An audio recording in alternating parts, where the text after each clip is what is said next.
Il y a des gens qui disent que la Trinité n'existe pas. Je vais vous expliquer la place de Christ entre le Père et le Saint-Esprit. Qui ont déjà entendu parler de Trinité? Mais voici ce qui est clair dans la Bible. Dans la Bible, on nous présente trois personnes, le Père, le Fils et le Saint-Esprit. Le Père n'est pas le Fils, le Fils n'est pas le Saint-Esprit. Le Saint-Esprit n'est pas le Fils n'est pas le Père. Le Père est Dieu en D majuscule, le Fils est Dieu en D majuscule, le Saint-Esprit est aussi Dieu en D majuscule. Non, ils sont trois, mais ils sont un. Ils sont trois, mais ils sont un. Nous ne sommes pas des idolâtres, nous n'avons pas trois dieux, nous avons un Dieu, mais en trois personnes. Nous, à la compassion, nous croyons ceci. Le Père n'est pas le Fils n'est pas le Père, mais tous sont Dieu. Mais ce n'est pas que le Père est plus Dieu que le Fils ou que le Fils est plus Dieu que le Saint-Esprit, ce n'est que l'organisation. Quand il n'arrive pas à justifier par ça, il dit non. Pas saint, Dieu est trois fois saint. Le Père est saint, le Fils est saint, le Saint-Esprit est saint. Donc il y a trois dieux alors. Ah non, il n'y a pas trois dieux. Il y a un seul Dieu en trois. Explique-moi ça très bien. Mathématiquement, explique-moi ça. Psychologiquement, explique-moi ça. Si tu m'expliques comment tu as un corps, tu as une âme, un esprit, mais tu es un, moi aussi je vais t'expliquer. Vous allez partir prendre des choses en Inde. La Trinité a été prise en Inde. Vous allez partir prendre des choses à gauche, à droite, pour venir inventer la Trinité. Avant 325, avant le concile de Nicée, montre-moi où on parle de Trinité, ou montre-moi où on parle de Paul parle de Trinité. J'ai tous les documents. Viens chez moi, j'ai 3000 livres. Il y a une autre doctrine qu'on appelle l'unitarisme. On me dit que non, la Trinité là c'est pas vrai. C'était le Père. Il a créé au départ les cieux et la terre. Mais quand l'homme est tombé dans le péché, pour sauver l'homme, le Père lui-même est entré dans les ventres des maris. Et puis il est né. Et le Père lui-même est mort à la croix. Et puis il est revenu encore en forme du Saint-Esprit. Qui a déjà entendu ça? Il y avait des choses ici qui clochaient. Je vous pose cette question. Si vous dites que c'est le même, c'est le Père qui a pris la forme du Fils et qui a pris la forme du Saint-Esprit, je vous pose cette question. Quand maintenant Jésus-Christ était mort à la croix, le monde était non géré.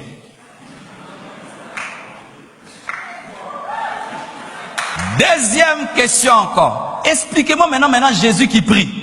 Si toi-même tu es Dieu, tu pries. Oh, ça théâtre. Hein? Ils vont m'insulter encore. Ils sont en train de préparer le TikTok là. Montre-moi. Si tu peux me démontrer la Trinité dans la Bible, moi je suis plus pasteur. Vous pensez que Jésus est venu sur la terre faire un théâtre? Il y avait le Père et il y avait le Fils. Et le Fils priait le Père parce que le Père n'était pas lui. Le Père n'est pas le Fils. Le Fils n'est pas le Père.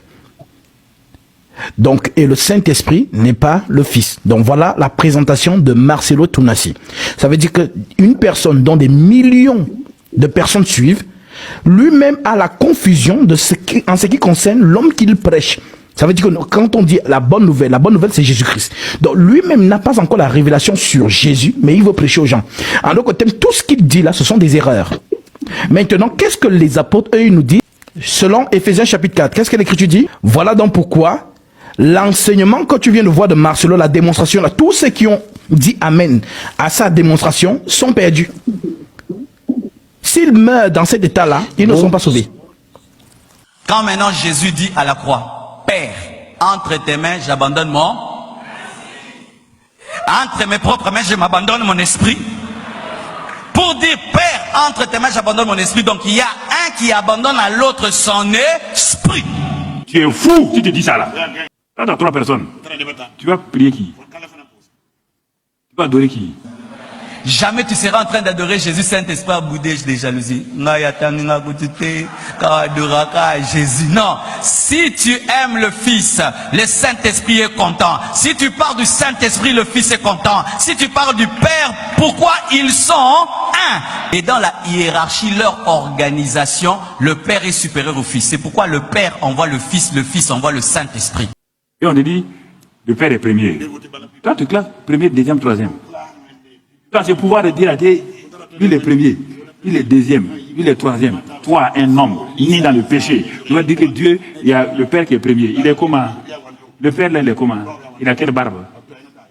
Le Saint-Esprit témoigne le Fils et le Fils témoigne le Père. Alléluia. Et à la fin de toute chose, tout sera remis au Père et le Père va englober le Fils et le Saint-Esprit tous en un. Au nom du Père, du Fils, du Saint-Esprit, grand-mérien, au nom de Frédéric, de Mamadou et de Michael, et on met ça au singulier. C'est une faute grammaticale. Oui ou non? Oui ou non?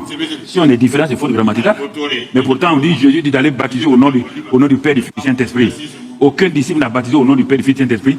Le jour de la Pentecôte, Pierre a prêché au nom de Jésus, baptisé au nom de Jésus. Montre-moi dans la Bible où quelqu'un a baptisé ça. Oui, ils vont se lever, ils sont assis, les théologiens sont fâchés. Montre-moi. Vous qui croyez en l'unitarisme, parce que souvent ce sont les branhamistes qui y croient. Je ne parle pas d'une doctrine de quelqu'un, je parle de la Bible. Si tu veux me répondre, ne me dis pas ça c'est doctrine de Branham, ça c'est doctrine de Jésus seul, ça c'est doctrine de quoi. Montre-moi la Bible. J'ai lu tous ces livres-là. Tout ce que j'ai tout lu pour vérifier. Dieu est quoi? Israël, Israël, quand il voit les chrétiens, il n'aime pas ça. Hein? Il dit le salut vient de nous. Et vous venez dire que notre Dieu est trois. Abraham ne nous a pas dit ça. Moïse ne nous a pas dit ça. Pourquoi vous venez nous dire ça? Vous les païens là, on vous a greffé sur l'arbre, on vous a fait cadeau. Et vous venez dire que vous divisez notre Dieu en trois. Il n'y a pas eu trois êtres en réalité. C'est la même chose aussi pour l'être humain. Nous sommes doublés de nature. On a corps, esprit, et la vie de notre esprit, c'est notre âme. Ça ne fait pas de nous trois personnes. C'est tout cela qui forme ma gloire. C'est la même chose. Jésus-Christ est le grand Dieu des cieux qui est notre Père, qui s'est fait homme, fils, et que le Saint-Esprit aujourd'hui qui habite en nous. C'est pourquoi elle a dit, là où deux, trois sont assemblés en mon nom, je suis au milieu d'eux. Parce qu'il est l'Esprit Saint du départ. Il retourne à sa position initiale. Être humain, masculin, est-ce que c'est un nom propre? C'est la même chose. Révélation. Où tu es là, tu es un petit frère? Oui, si. Tu es qui pour ce petit frère-là? Dans le sens de la croissance, de la gradation familiale. Je suis son grand frère. Tu es son grand frère. Est-ce que tu n'as pas un oncle qui a un enfant? Si, bien sûr. Et ce dernier-là, comment il va t'appeler? Il va m'appeler, si, il peut m'appeler tonton, ça dépend. Donc tonton, cousin ou bien tonton. Déjà tu es grand frère de ton petit frère. Et tu es cousin ou bien tonton de l'autre. Ça fait combien de personnes? Ça fait 3 personnes déjà. Est-ce que ça fait 3 personnes? 2 personnes du moins. Est-ce que ça fait 2 personnes? Non, c'est la même personne que je suis. Tu es la même personne que tu es. Voilà, maintenant, étant accouché par ton père, tu es qui pour lui? Je suis son fils. Est-ce que fils, c'est ton nom encore? Non, c'est pas. Mais c'est toi le même qui est présenté ici sous 3 formes. Tonton ou bien cousin, grand frère et fils. Donc pour ne pas prêter confusion, puisqu'il y a plusieurs tontons, il y a plusieurs fils et il y a plusieurs grands frères, il faut maintenant une identité propre à toi pour te différencier des autres. Ton nom propre c'est quoi? Ma gloire. Ma gloire. Ma gloire. Et les ma gloire, il y en a beaucoup. Alléluia. Tu vois? Là encore, tu dois aller au suche pour faire sortir. Tu fais sortir le nom de famille. Tu vois maintenant? Voici ce qui est dans la Bible. Père là n'est pas le nom du Créateur. C'est pas son nom propre. Mais c'est une filiation. C'est une position. En tant que celui qui a créé toutes choses, il est le Père créateur de toute la création. C'est pas son nom. Vous comprenez, frère? Maintenant, ayant créé toutes choses, il a constaté que le peuple qu'il a créé là est tombé dans un mal, est tombé dans un péché. Qu'est-ce qu'il doit faire? Il doit venir pour purifier, laver ce peuple-là et le racheter. Puisqu'on ne peut pas prendre quelqu'un qui se noie comme toi et moi pour venir nous sauver de la noyade, c'est ce que nous disons aux autres qui sont en face là. Un homme qui se noie ne peut pas venir sauver les noyeurs. Ou bien c'est pas ça? Un pécheur ne peut pas venir sauver les pécheurs. Il faut un homme saint, pur et sans péché pour venir sauver les pécheurs. Le Seigneur, alors Dieu descend de prendre un code. Jean chapitre 1, le verset 1. Jean 1, 1. Oui. Au commencement. Au commencement. Était la parole. Était la parole. Et la parole. Il est la parole, mais il ne s'appelle pas la parole. Vous comprenez, frère? Et la parole Et la parole, était avec Dieu. la parole était avec Dieu. Et la parole Et la parole, était Dieu. il faut aller insulter quelqu'un. On va dire que c'est sa parole qu'il a insulté, puis toi, ils vont te laisser. Ou bien, on va draguer une fille. Demain, tu vas l'enceinter. Et tu vas dire que c'est pas toi, mais c'est ta parole qui l'a dragué. Est-ce que l'homme peut être différent de sa parole? Tu vas être ici et ta parole va rester à la maison. Or, dans d'autres documents, des fois, il a dit que Jésus-Christ est la parole de Dieu, la parole de vérité. S'il est parole de vérité, il est parole de vérité de qui? Oui, vas-y. Et la parole Et la parole, était Dieu. Elle était au commencement elle était au commencement. avec Dieu. Toutes choses Toutes choses, ont été faites par elle.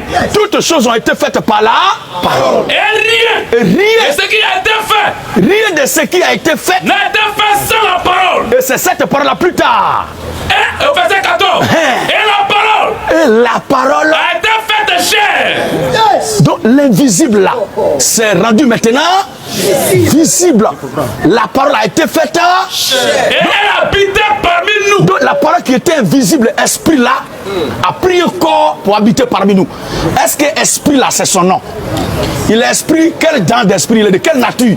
Il est saint de nature. C'est l'esprit saint.